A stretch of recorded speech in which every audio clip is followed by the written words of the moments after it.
Assalamualaikum warahmatullahi wabarakatuh. Perkenalkan, nama saya Rizky Adise Bref Junior, NIM 228016. Di sini saya akan menjelaskan tentang materi doping dalam olahraga.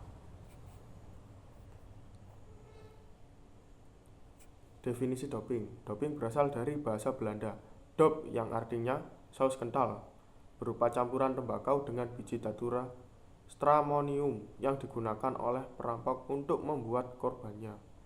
Doping adalah pemberian atau penggunaan oleh peserta lomba berupa bahan asing bagi organisme melalui jalan apa saja atau bahan fisiologis dalam jumlah yang abnormal atau dibuat melalui jalan yang abnormal dengan tujuan meningkatkan prestasi.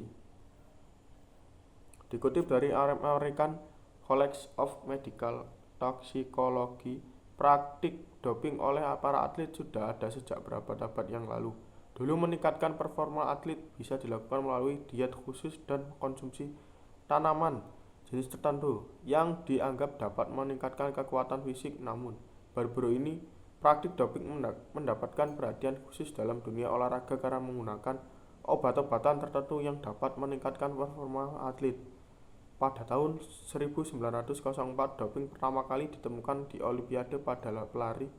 Pelari tersebut disuntikkan dengan strychnine untuk membantu kecepatan dan konon memberinya kekuatan untuk menyelesaikan kompetisi.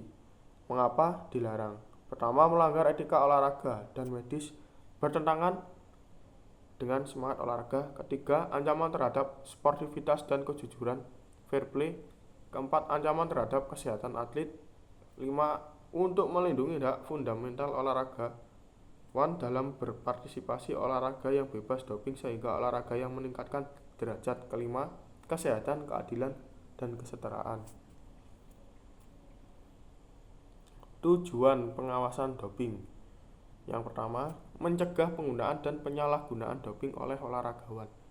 Kedua, mengatasi dampak negatif penggunaan doping. Ketiga, mewujudkan prestasi olahraga yang fair play. Keempat, meningkatkan dari kesehatan olahragawan. Kelima, meningkatkan pengetahuan dan kesadaran olahragawan dan atlet olahragawan lain untuk tidak menggunakan doping dalam kegiatan olahraga. Sasaran pengawasan. Pertama, olahragawan amatir dan profesional baik untuk prestasi, rekreasi, dan pendidikan. Kedua, tenaga keolahragaan meliputi tenaga kepelatihan, manajer, agen, staf tim, ofisial tenaga medis, dan tim ofisial tenaga medik dan parademik.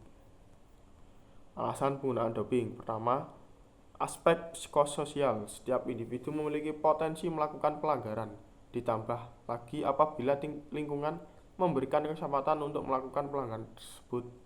Kepribadian. Kedua, individu yang memiliki konsep diri maupun harga diri negatif atau rendah dalam menghadapi situasi kompetitif memiliki kecenderungan mencari keuntungan pribadi dengan jalan menggunakan cara yang tidak sehat.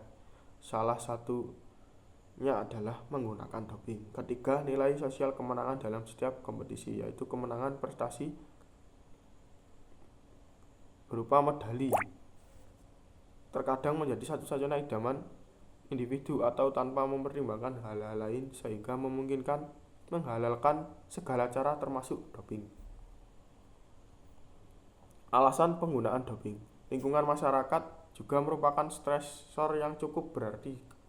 Kekalahan dalam bertanding selalu mendapat respon dari masyarakat, baik berupa cacian, kritikan, amukan, bahkan kemarahan yang tidak proporsional, sehingga yang ada di benak atlet adalah harus menang dalam setiap pertandingan yang diikutinya.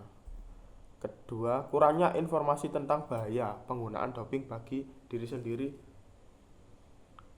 Keempat, orang lain, ketatnya persaingan komersialisasi. Terakhir, para atlet atau pelatih sering kurang selektif menghadapi gencarnya tawaran obat-obatan dari produsen. Alasan penggunaan doping. Pertama, propaganda. Persaingan merebut bonus misalnya merupakan salah satu pendorong bagi atlet untuk dapat merebut predikat terbaik pada setiap event yang dihadapi. Selanjutnya, frustasi karena latihan yang telah dilakukan tidak kunjung membuahkan prestasi. Menghadapi kondisi tersebut, diperlukan komitmen yang pada setiap.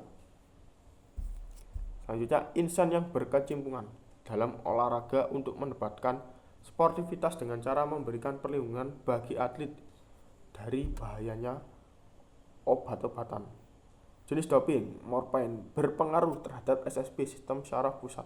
Perubahan mood dan depresi pernafasan pada saluran pencernaan menyebabkan penurunan motilitas usus, neusus, emesis, di samping juga keracunan akut hingga berakibat koma, miosis, dan depresi pernafasan.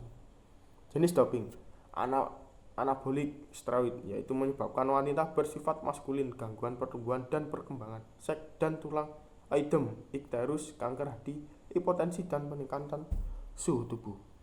Jenis doping, hormon peptid. Jenis doping ini dapat menyebabkan tremor, hipertensi, kecemasan, resiko pembekukan darah, stroke, dan resiko meningkatnya serangan jantung.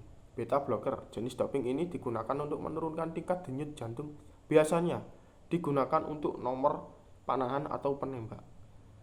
Jenis doping ini mempunyai efek samping gangguan tidur, turunnya tekanan darah, dan penyempitan saluran pernafasan. Terima kasih. Wassalamualaikum warahmatullahi wabarakatuh.